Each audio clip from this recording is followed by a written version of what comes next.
to spend a little bit of time discussing ITIL. And real quick, I'm just kind of curious, what kind of background do we have from everybody in the room?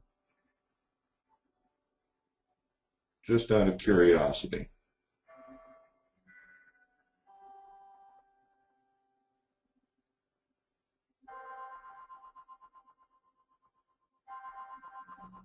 We have one person who's ITIL Foundation certified. Okay, nice. Good, good. It's, there we go. When I first started down this path of becoming ITIL certified and kind of opening Pandora's box, if you will, I was pretty green with it. I'd heard it, and I'd heard the basic idea behind it, but I really hadn't gotten into any of the details. And I was kind of surprised, honestly, at how it just seemed to make sense. Now, my background, historically speaking, my background is in the IT industry. But from an administration standpoint, I kind of came up what I always jokingly like to refer to as the honest way, just like a lot of other technicians come up in the industry, first learning that frontline help desk support, then managing a small team of help desk, that sort of thing. And so I approached this when I first walked in. My mind was purely in a technical place, right? And that's just how I've been conditioned to think about the IT world. And a few things have always kind of eaten at me in the back of my mind throughout my career, and that is occasionally the IT departments seem to arrive at a point where they, not necessarily, I don't mean this to be exactly as cut and dry as it will sound, but it sometimes seems like the IT department can exist to support itself, meaning that the goals of the IT department seem to become disconnected from those of the business that they're there to support. And one of the things I like to drive home before I ever got into ITIL, one of the things I always like to drive home to all of the classes that I would teach from an administration standpoint is that IT is a service industry. We are there to provide service to our customer, and our customer being the rest of our parent organization. So all of our users, the administrative staff, the business in general. And when I first started getting into ITIL, it was like somebody had formalized something that was in the back of my mind this entire time. So when you look at what is ITIL, and what does it bring to the table? Sorry. That is kind of it in the nutshell. So who can benefit from this? Well, pretty much anybody. This definitely has its feet in the project or program management area of the business, definitely within the IT department and the IT managers, and really as an organization, within our organization as a whole, anywhere where we like the idea of adding efficiency to our processes, that's exactly what ITIL speaks to. So hopefully at the end of this, we'll have, of course, like I said, this is scratching the surface, barely. There's still an inch of topsoil left. There's like I said, when you open up the box, it gets very deep and very detailed, which is always a nice thing, I think. So hopefully when we walk away from this, you'll have a better understanding what ITIL is, what it's there to do, and hopefully, what New Horizons, what we can do to help you with that. Now, so what is it? This is kind of what I have in mind for us to talk about. What is ITIL exactly? What does it bring to the table? Why is it important, and what can it do for me? And where are the benefits? Because at the end of this, and these are some of the questions that I asked myself when I was first approached and I first kind of had the idea that ITIL was something that I would be interested in. These are the types of questions that I asked myself, and so I kind of feel like I'm a decent representation of the average person that will be looking at this. Somebody brings the idea of ITIL to my table, and these are the things that I would ask. And so what is the value? So there are a few things we want to talk about. Of course, we can go off book and off topic if we need to, if anybody has any specific questions. But for right now, what is ITIL? And this was, anytime I see an acronym, and in the IT world and in the business world in general, but specifically in the IT world, we are in no short supply of acronyms. And so ITIL basically stands for the Information Technology Infrastructure Library. And what that basically means is it alludes to the fact that ITIL is a series of publications that together give us a comprehensive way to improve the efficiency in almost every single aspect of the way we design and deliver the services, the IT services, to our organization. And it really serves as the unofficial industry standard for effective IT service management. And the reason why we call it, or the reason why it's referred to as an unofficial industry standard is because the standardization bodies, the IEEE, ISO, things like that, they haven't really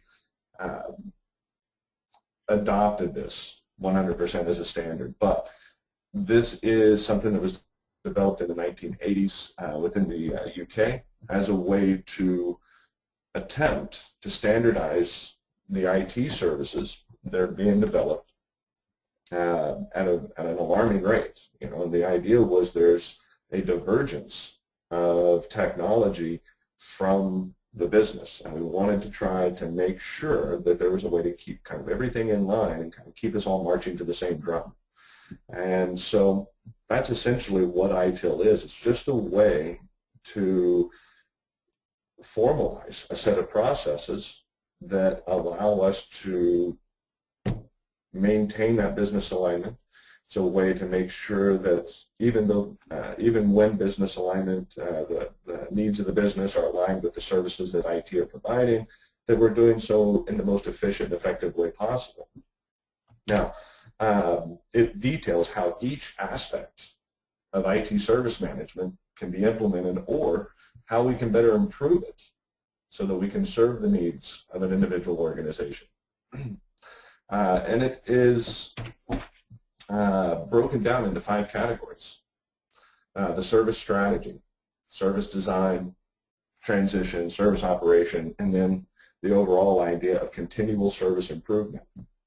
Now within service strategy, this is where IT comes to the table with the business. Right? And so your director of IT will come together with the CEO, the board of directors, and then they sit and get an idea and a formal idea of the direction the business is heading in. And then they start developing strategies. They start brainstorming strategies on what IT can do, what IT can bring to the table to make that happen, to facilitate that strategy, to help the business achieve its goals. Once we have a formalized set of service strategy, then we can hand that over to service design. And service design, whole purpose for being is to just make sure that we design and create appropriate IT services that advance the overall strategy of the business. Once that service design, once that service package has been designed, then it's handed over to service transition. Service transition is responsible for making sure that the new services we designed as a result of the strategy that's been defined are put into place smoothly and effectively without disrupting the existing line of business. From there, it's just focusing on making sure that those services that we built and transitioned over to continue to function. And we have that, this is where we monitor and manage the service level agreements. You know, if your service level agreement specifies that a specific service, maybe that is your email service or a website, corporate website that is available to public customers or outside customers. Maybe that website service level agreement is defined as needing to be accessible 99% of the time. Well, service operation is there to make sure that that service level agreement has been met or exceeded. The overall idea of continual service improvement is that even after we go through all of these high-level steps to ensure that everything works the way it was designed to and that we're headed in the right direction, that we identify consistently and continuously ways that we can always improve ourselves. And if you think about it, just how dynamic of an industry IT is, technology in general is. Things are always changing. And continual service improvement means that we are going to be looking at some of these emerging technologies as ways to improve the level of service that we give, the consistency of the service we give. We're going to help reduce costs in providing those same levels of service. And so this continual service improvement approach actually covers all four of the previous layers. So continual service improvement will always be playing a part in service strategy. It will always play a part in being able to help us identify ways to design better services, ways to improve the transition of services, or ways to improve the day-to-day operations of those services. And so together, this gives us a comprehensive way to make sure that we are all marching to the same drum and that we're consistently and continuously meeting the needs or exceeding the needs of our customer, our business. Now, so why is it important? Like I said a moment ago, the importance of IT in today's business world. One of the things I always tell folks is our footprint, our digital footprint, isn't getting smaller. It's only going to get bigger. It wasn't that long ago that the idea of operating in the cloud was laughable. Not necessarily laughable, but it was something that people would either roll their eyes at or shrug their shoulders, and nobody really knew how they would feel about it. Now, it's moving from the novelty to the expectation. And a good example of that is how we're meeting today and how a lot of courses are delivered today. The need to be bound by a brick-and-mortar institution, a brick-and-mortar building, is becoming a little bit less important.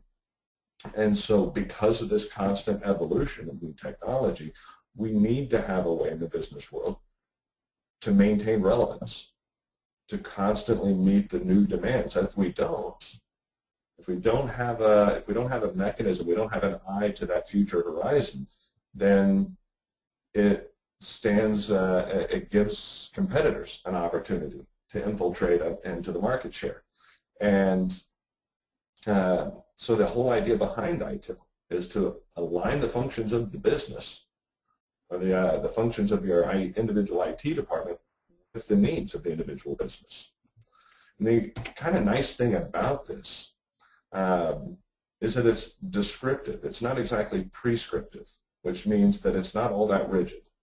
It gives you, as it says, a common sense approach to being able to make the more effective use of your existing investment. Right? That's, after all, your IT department is an investment. And we want to make sure that the IT department works for us in the best way possible. And that's kind of what ITIL is there to do. It's to give us a roadmap, if you will, for us to be able to ensure that that happens. So it gives detailed descriptions of IT practices. It can even give us ways to have, it even gives us checklists and procedures that we can follow to help kind of give us a safety net. So back to what we were talking about a moment ago, when we have that service design, we define the service strategy, the direction the business needs to go in, and what the IT department needs to be able to do to support that that strategic goal, then we design those services in service design. Once those services have been designed, we hand those service design packages over to a service transition team. And it's their job to make sure that those newly designed or newly improved services get put in place effectively and efficiently without injecting problems into our world. And so these checklists and these procedures can serve as a nice little reminder of how we can go about doing that without, while minimizing the risk as much as possible. So I kind of dig that. I really do. The fact that it is descriptive and not prescriptive means that we don't have to reinvent the wheel necessarily. We look at their idea of best practices and mold those best practices to suit our needs. So it can be customized. So what does it mean for us? So it gives us a means to an end, to be honest with you. It just gives us, and in my mind, kind of going back to the way I introduced this topic, this was something that was, this was a nugget of an idea that was in the back of my head, just things that I have identified as problematic in any of the infrastructures, any of the organizations that I have managed or worked within. It gives us a way to make sure that we are doing more than just existing. So it gives us a way to make sure that IT departments can respond to the changes that the business meets, and that the existing services meet our current needs, as well as gives us room to grow into future needs. You know, one of the things that I always bring up in technical courses that I may teach would be proper planning sets us free. And we don't, the idea that you only plan for what your immediate needs are means that you're going to have to do more work in the long run, because you plan for your immediate needs, and then not too far off in the not too distant future, your needs change. And rather than build in that resiliency to be able to accommodate that change, you now have to go back and repeat that work. And so you find yourself in an endless cycle of lather, rinse, repeat. Another aspect of ITIL is to make sure that any changes we implement are cost justifiable. And this kind of reins in what I like to just refer to as gadget envy. I'm you know, kind of a computer nerd by nature, and I won't lie, there are lots and lots of things that I would like to have in an organization simply because it's the latest and greatest toy. And I want to either A, learn how to use it, B, become proficient with it, or C, just because somebody I know used it may really like it. So what ITIL does is gives us a way to try and avoid those pitfalls, because anything that we put in play within the IT industry, within the IT department, is an investment. We have to spend money in order to acquire that. So this gives us a way to ensure that the benefits of acquiring that new technology or making this change result in a proper return on that investment. It also gives us a way, ITIL kind of encourages this. It doesn't exactly prescribe this. It doesn't exactly say you need to do this, but it gives us encouragement as potentially as IT directors to actually treat our department as if it is a business in its own right, and with our organization as our only customer. Right? And I kind of like that idea. And this is something going back quite a ways in a previous life. I used to run a call center, and part of the job of the technicians in that call center was to generate sales. You know, they would try to sell customers on upgraded equipment, things like that. And the technicians didn't really enjoy that aspect of the job. Most of them were computer nerds like me, and they were there to to learn more about the IT industry and to fix problems. They didn't really see themselves as part of the business side of the business, right? And I see that as kind of a cornerstone issue, because we very much are part of the business side of the business. And one of the things that we did was we divided our call center into teams. And each team had their own manager, and each manager was given a set of directives. Here are the policies. You can't violate these policies. Outside of that, your team is yours to manage. Treat it like your own business. Run your team like you would if this were your own business. And we created incentives and things like that. And after everybody kind of bought into that idea, efficiency across the board went up by, I think, the lowest, and this is going back at least 12 years, so you'll have to forgive me if I don't remember exactly the numbers, but it was, I think the lowest improvement was 20% improvement, and this was in quality. There was somewhere like a 35% improvement in sales. And the reason was kind of a level of, not necessarily accountability, but a level of ownership that came along with it. You know, within the IT industry, within the IT world as a whole, outsourcing now is commonplace. We're not necessarily talking about sending jobs overseas so much as if we want to manage backups for our data. Well, that's something that traditionally falls to your IT department to manage backups, but now there are plenty of online services that you can secure that will take care of that information for you, and that's kind of where the idea of the cloud came from and evolved from in the first place. Because of our ability to outsource a lot easier now, when and if an IT department takes ownership of that department and starts treating it as if they were running their own business with the parent organization as the customer, it makes them a lot more competitive.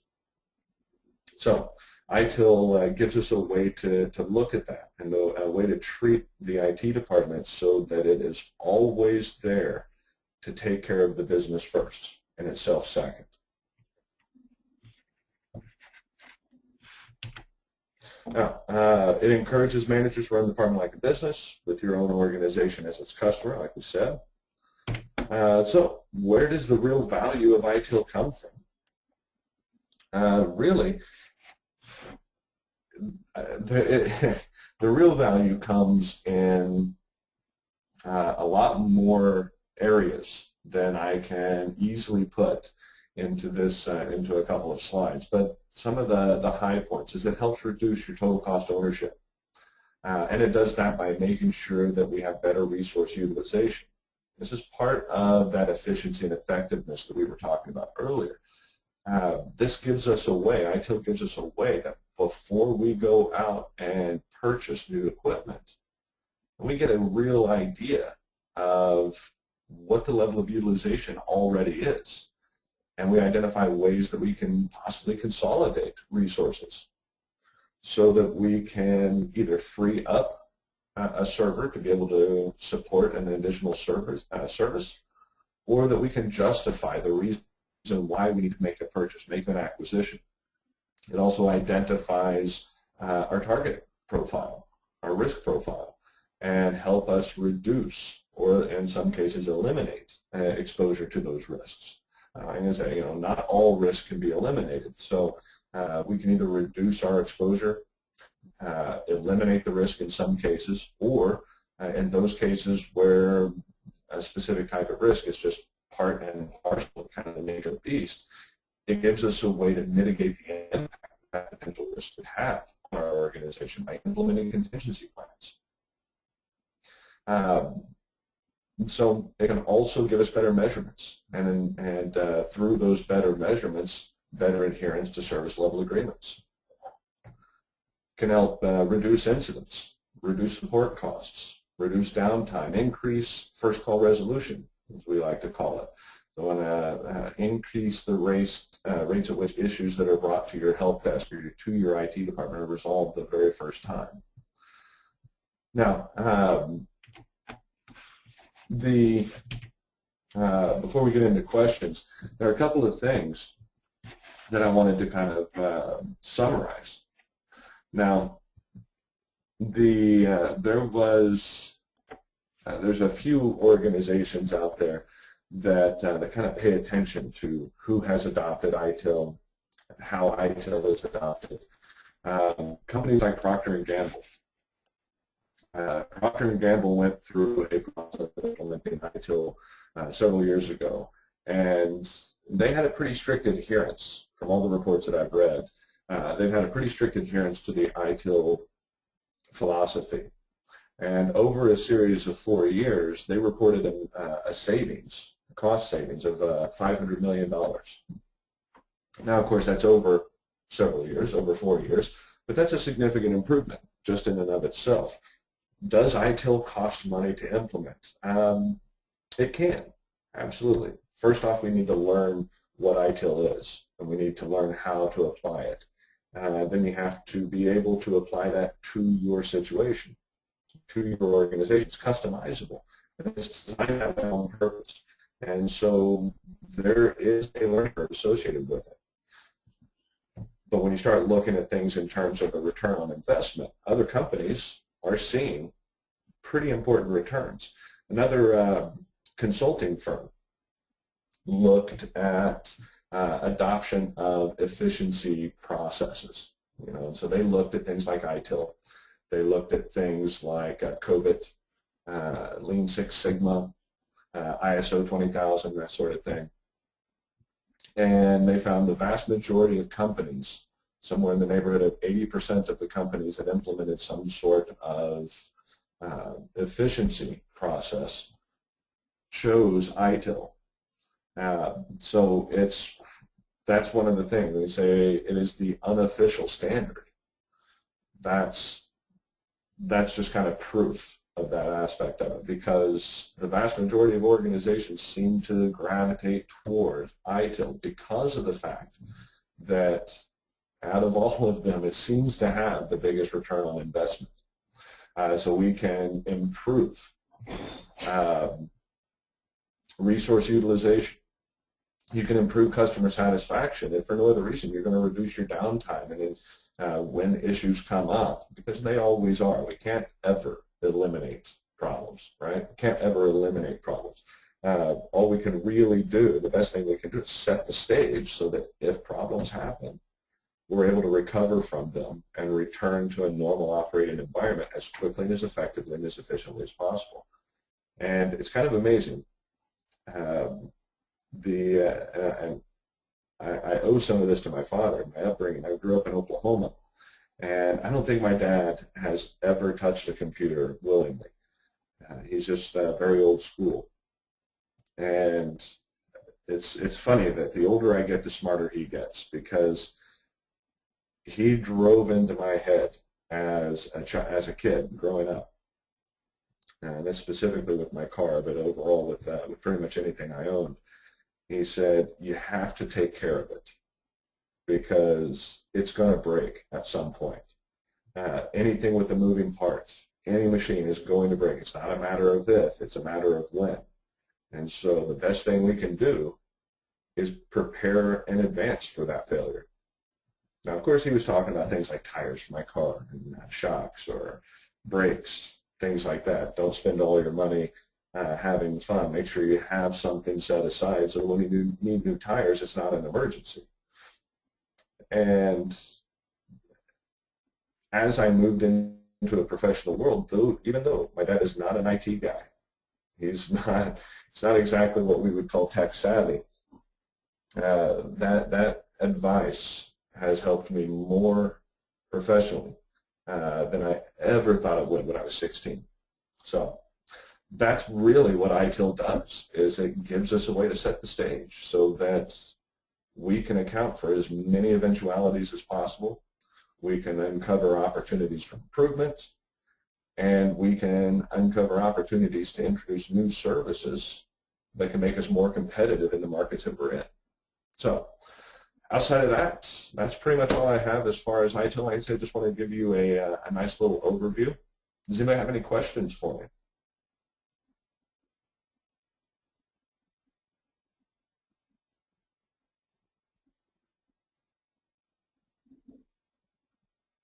And if you guys type in your questions, I'll relay them to Scott.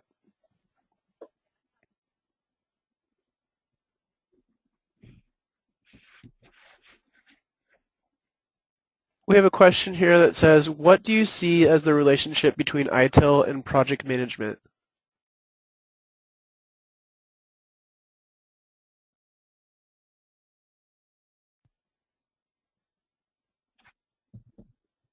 I'm sorry, can you repeat that? What do I see as the relationship? Yeah, what do you see as the relationship between ITIL and project management? Well, the ideas in project management is just to identify, first off, within project management, we have to be able to define the scope of the project, what it is that we are wanting to accomplish and what our end result should look like. And then we need to be able to allocate the resources in order to make that happen, both human resources as well as capital resources. And ITIL takes a very similar approach within your IT services. It all starts with knowing where we want to be.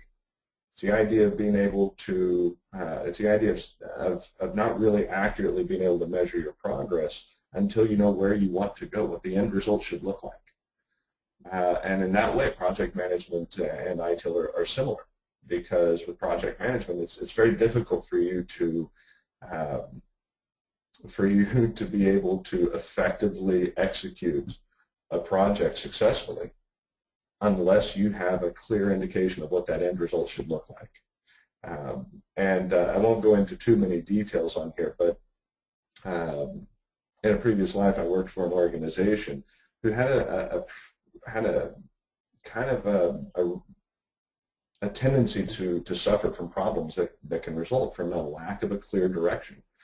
It was, and we would always joke within our team that it was always like the person that wanted the project, that whatever service we were designing, what they wanted, they would say, "Go get me a rock," and the equivalent would be, "Go outside and find me a rock and bring it to me." And we would ask, "Okay, well, what kind of rock is it? How big do you want it? Should it be a specific color? Should it be able to be carried by one person? You know, details, something that would define the scope." And they said, "Well, I don't know. You know, I'll know what it looks like. I'll know it when I see it. So just go get me a rock." And so you go out, and of course, you know, we're talking about a metaphorical rock here, right? So you go out and you find that rock, you bring it back to them, and you say, here's what you asked for. Here's the rock. And they say, "No, that's not it." "Okay, well, what about this rock isn't suiting your needs? What is it that you don't like?" "I'm not really sure. I just know that's not the rock I need." "Okay, go back out and get another." So you run back out there, and you find another rock that's completely different than the one that you just brought. And you bring it back. "Well, that one might be a little closer to what I want." "Okay, well, what about it is closer?" "I don't know. I just know I like it a little bit better than the one you brought me before. So go out and try again." It's that Sisyphean idea of always pushing that boulder up the hill with no real goal in sight. You know, project management without a clear-cut goal is, I won't call it an exercise in futility, but it very much puts you behind the eight ball. ITIL is very similar in that respect. This gives us a way to define the project, define the strategy, what it is we want to accomplish, and then it gives us mechanisms throughout the entire life cycle of ways that we can best accomplish that goal, including ways that we can improve the goal or improve the processes we put in place, identify improvements beyond the scope of that initial project, and uncover new markets that we might be able to get into, or uncover ways that we can increase our competitive edge in the markets we're already in. So I hope that answers your question.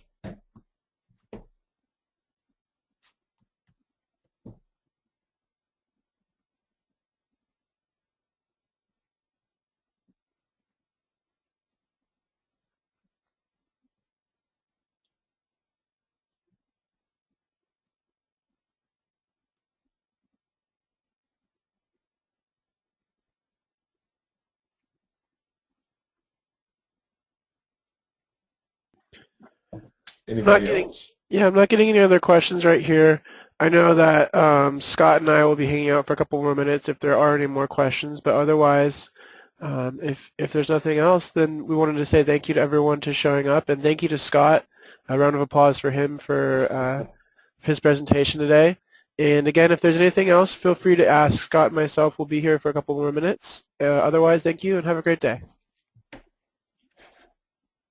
Thank you guys very much for being here.